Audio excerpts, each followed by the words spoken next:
और को उन लोगों में से है जो भूत प्रेत आत्माओं का मजाक उड़ाते थे और उनके अनुसार इन अदृश्य शक्तियों का निवास सिर्फ हमारी कल्पनाओं की देन मात्र है। पर आज उनको भी इस चीज का एहसास है कि उनकी ये सोच गलत थी। करीबन 1 महीने पहले की बात है। ऑफिस के किसी काम से औरकों को 6 दिनों के लिए केरला भेजा गया। पहले के 4 दिन उनके बड़े आराम से बीते और 5वें दिन शुरू हुआ अजीबोगरीब घटनाओं का सिलसिला। 5वें दिन उन्हें एक नए होटल में चेक इन करना था जो बोलकट्टी आइलैंड कोची में था। लंबे सफर के बाद 5वें दिन दोपहर में वो उस होटल में पहुंचे। इस होटल में अजीब सी शांति थी जो औरकों को काफी अस्वाभाविक सी लग रही थी। अचानक ही ऐसा प्रतीत हुआ मानो उसका पूरा शरीर भारी सा हो गया है और उसके कदम आगे नहीं बढ़ पा रहे। इसका कारण शायद लंबे से सफर के बाद शरीर में आई थकान भी हो सकती थी। होटल के मैनेजर ने उसे रूम नंबर 111 की चाबियां पकड़ाई। एक लंबी सी गैलरी को पार करते हुए वो रूम नंबर 111 तक पहुंचे। पर इस बीच गैलरी में एक बच्चे के रोने की आवाज औरकों के कानों में साफ साफ पहुंच रही थी, परंतु वहां कोई बच्चा दिखाई ही नहीं दे रहा था। रूम नंबर 111 इस होटल की गैलरी का आखिरी कमरा था। रूम का दरवाजा खोलते ही औरकों को हवा के एक झोंके ने जोरदार धक्का दिया।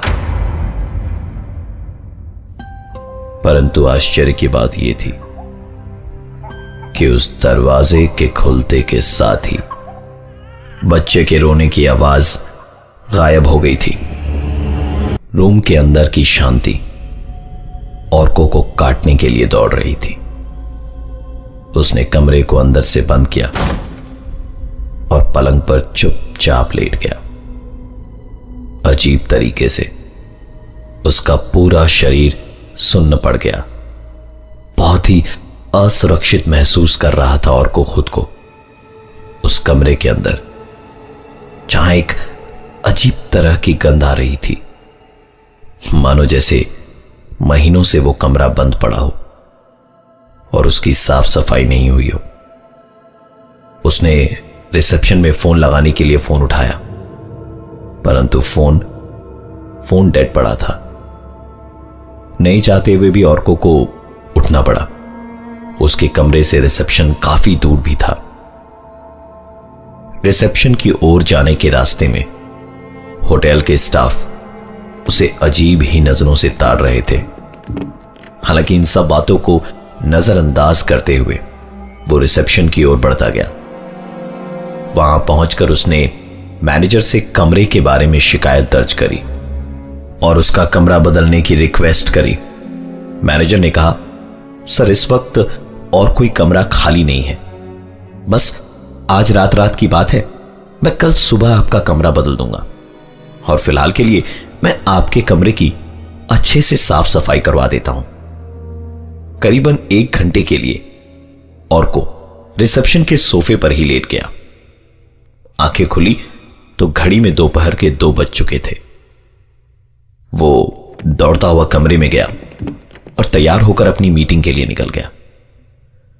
उस दिन मीटिंग करीबन 8 बजे तक चली और मीटिंग से लौटने के बाद रात 9 बजे औरकों ने होटल में डिनर किया और रूम नंबर 111 में चला गया। उसके इस कमरे में एक बड़ी सी खिड़की थी और खिड़की के बाहर का नजारा अविश्वसनीय था। खिड़की खोलते के साथ ही सामने का नजारा वंबानत लेक का था। औरकों ने टीवी ऑन किया। टीवी के बाईं तरफ एक बच्चे की तस्वीर लगी थी।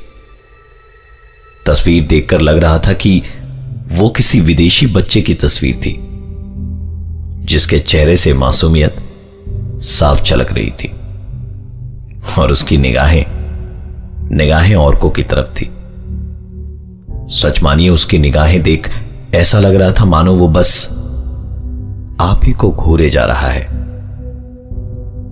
औरकों ने तस्वीर की तरफ देखना बंद कर दिया और टीवी बंद कर अपने लैपटॉप पे काम करना शुरू किया। और तभी अचानक उसे वही आवाज सुनाई दी जो आज दोपहर को उसने सुनी थी। रात करीबन 10 बजे एक बच्चे के रोने की आवाज आ रही थी। टीवी पर नजर दौड़ाई तो टीवी बंद पड़ी थी। ठीक से सुनने पर ऐसा प्रतीत हो रहा था मानो आवाज खिड़की के बाहर से आ रही हो। औरकों ने उठकर खिड़की खोली और आश्चर्यजनक रूप से खिड़की खोलने के बाद वो आवाज बंद हो गई। रात के समय खिड़की से वंबानत लेक का नजारा इतना सुंदर था कि वो पूर्ण रूप से उसे मंत्रमुग्ध कर रहा था। खिड़की के पास खड़े होकर वंबानत लेक की ओर देख ही रहे थे कि तभी अचानक पीछे से किसी ने उसे धक्का सा दिया। यह धक्का बहुत जोर से नहीं था, इसलिए बस उसके कदम हल्के से लड़खड़ाए, परंतु मन में एक डर जरूर पैदा हो गया था, क्योंकि उस कमरे में उसके अलावा और कोई भी नहीं था।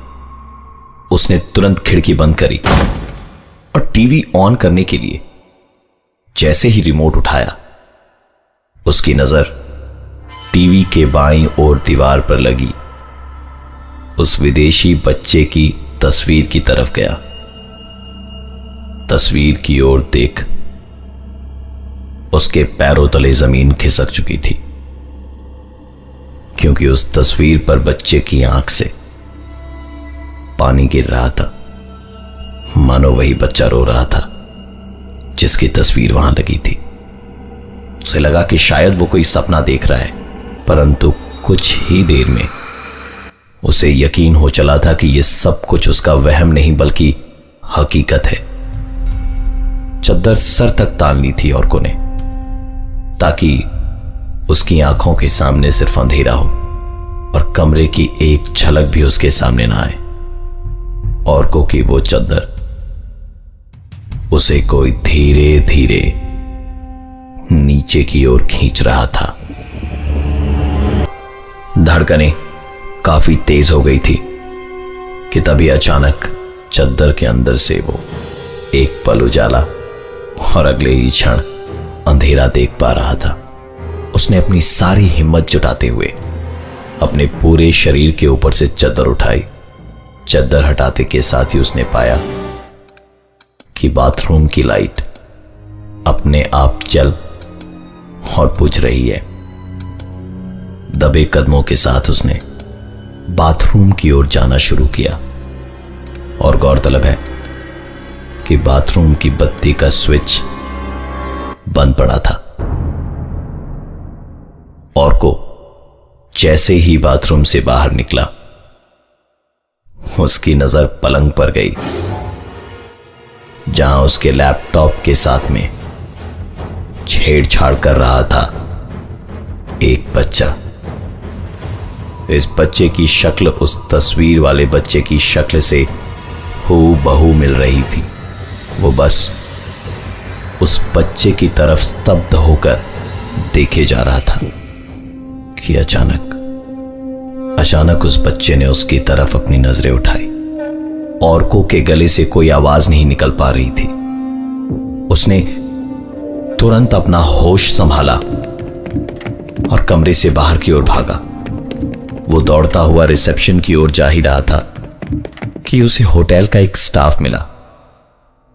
औरकों ने चिल्लाते हुए उनसे कहा कि मैंने मेरे कमरे में एक बच्चे को देखा है।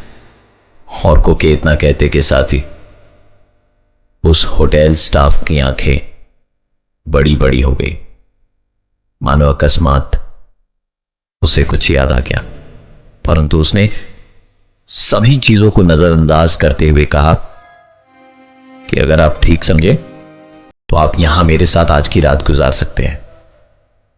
औरकों ने उनका हाथ पकड़ा और कहा, चाचा कुछ तो है जो आप बताना नहीं चाहते। और फिर उसके बार बार अनुरोध करने से चाचा ने कमरा नंबर 111 का सबसे बड़ा राज बताया। करीबन 2 साल पहले लंदन से एक परिवार उस होटल में रहने आया। उन्होंने 1 महीने के लिए कमरा नंबर 111 बुक कर रखा था और कमरे को अपने घर की तरह सजा लिया। वहां दीवार पर लगी पेंटिंग को उन्होंने अपने 5 साल के बच्चे की फोटो के साथ बदल दिया। 28 जून 2012 की रात न जाने पति पत्नी के बीच ऐसी क्या बातचीत हुई कि पति ने तेज धार वाली छुरी से पहले तो अपनी पत्नी का खून कर दिया और फिर अपने 5 साल के बच्चे को खिड़की से बाहर वंबानत लेक में धकेल दिया और फिर खुद कमरे के पंखे से लटक कर आत्महत्या कर ली। उस दिन से यह कमरा बंद पड़ा था। कमरे की हर एक चीज को उस दुर्घटना के बाद बदल दिया गया था, लेकिन उस बच्चे की तस्वीर वहीं की वहीं थी। चाचा की बातें सुनते सुनते कब औरकों की आंख लग गई उसे पता ही नहीं चला। सुबह जब आंख खुली तो चाचा उसे अगल बगल कहीं नजर नहीं आए, परंतु जाने से पहले वो चाचा से एक बार मिलना चाहता था। मैनेजर से जब औरकों ने पूछा तो वो उसकी कोई भी मदद नहीं कर पाए। उनके बगल में खड़ा होटल का और एक स्टाफ बड़ी उत्सुकता से चाचा का नाम औरकों से पूछ बैठा। औरकों ने कहा कि उन्होंने अपना नाम रहमान बताया था और मेरी मुलाकात उनसे कल रात को ही हुई थी।